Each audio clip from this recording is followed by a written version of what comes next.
ایک دفعہ کا واقعہ ہے کہ سرکار غوث اعظم رحمتullah علیہ اپنی خانقاہ میں بیٹھے ہوئے تھے، تبھی دوڑتا ہوا آپ کا ایک مرید آپ کے پاس آیا اور آنے کے بعد عرض کی کہ سرکار رحمتullah علیہ میں برباد ہو گیا ہوں، میں تباہ ہو گیا ہوں۔ سرکار غوث اعظم رحمتullah علیہ نے فرمایا کہ بتاؤ بات کیا ہے، تمہارے اوپر کون سی مصیبتوں کا پہاڑ ٹوٹ پڑا ہے؟ تو اس مرید نے عرض کیا کہ سرکار میری عزت کا جنازہ نکل گیا ہے، میری آبرو برباد ہو گئی ہے، میں لٹ گیا ہوں۔ سرکار میری اکلوتی بیٹی ہے، بڑی خوبصورت ہے، میں نے اپنی بیٹی کو گھر میں ہی رکھ کر تعلیم دی ہے، میں نے ابھی تک اسے گھر سے باہر کسی کام کے لیے نہیں بھیجا ہے، میں نے اپنی بیٹی کا نام فاطمہ رکھا ہے۔ سرکار میری بیٹی میری اجازت کے بغیر کبھی گھر سے باہر بھی نہیں جاتی، لیکن آج جب میری بیٹی چھت پر گئی تو وہ چھت سے واپس نہیں آئی۔ میری چھت پر دیواریں بھی اتنی اونچی ہیں کہ وہ دیوار پھیلان کر بھی نہیں جا سکتی، لیکن پھر بھی میں نے اپنے دل کو تسلی دیتے ہوئے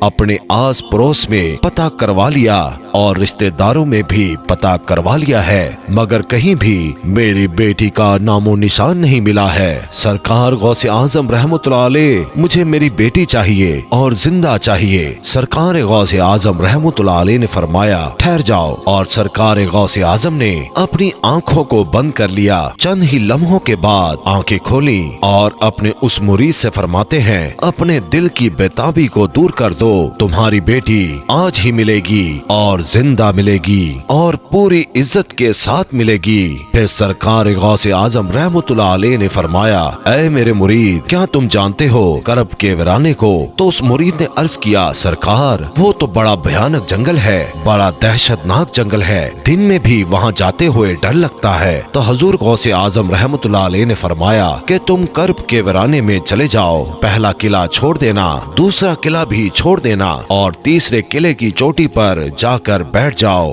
وہاں جا کر میرا نام لینا اور پڑھ کر اپنی انگلی پر دم کر لینا اور اپنے چاروں طرف ایک لکیر کھینچ لینا، پھر وہاں سے جناتوں کی فوجیں گزرنا شروع ہوں گی۔ وہ جنات دھاڑتے ہوئے بھیانک آواز نکالتے ہوئے تمہارے اوپر حملہ کرنے کی کوشش کریں گے، لیکن کوئی بھی جن میرے نام کی کھینچی ہوئی لکیر کو پار نہیں کرے گا۔ جب وہ تمام جنات کی فوج چلی جائے گی تو آخر میں شہنشاہ جنات کی سواری آئے گی، اور وہ شہنشاہ جنات اتنا طاقتور ہے کہ وہ بڑے بڑے پہاڑوں اور درختوں کو اکھاڑ سکتا ہے، وہ سب کام تو کر سکتا ہے لیکن میرے نام کی کھینچی ہوئی لکیر کو وہ بھی پار نہیں کر سکتا۔ پھر وہ شہنشاہ جنات آپ سے پوچھے گا، پھر آپ اس کو اپنی پوری داستان بتا دینا کہ میں حضور غوث اعظم رحمتullah علیہ کا مرید ہوں، انہی کا بھیجا ہوا ہوں، مجھے میری بیٹی آج ہی چاہیے اور زندہ چاہیے اور پوری عزت کے ساتھ چاہیے۔ اگر میری بیٹی کو کچھ ہوا تو میرے پیر کے قہر سے پوری قوم جنات کو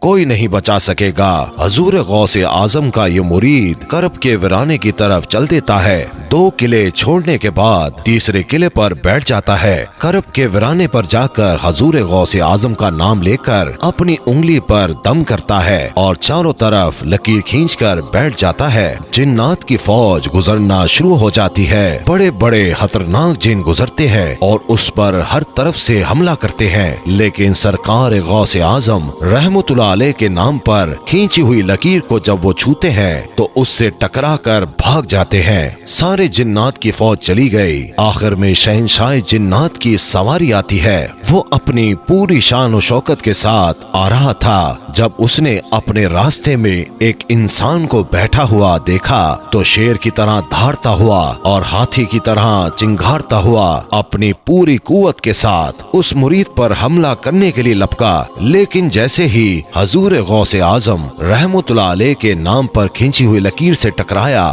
وہیں پر گھٹنے ٹیک کر بیٹھ گیا اور اس سے پوچھتا ہے کہ تم کون ہو اور کہاں سے آئے ہو، بات کیا ہے؟ حضور غوث اعظم رحمتullah علیہ کے مرید نے اپنا پورا مقدمہ پیش کیا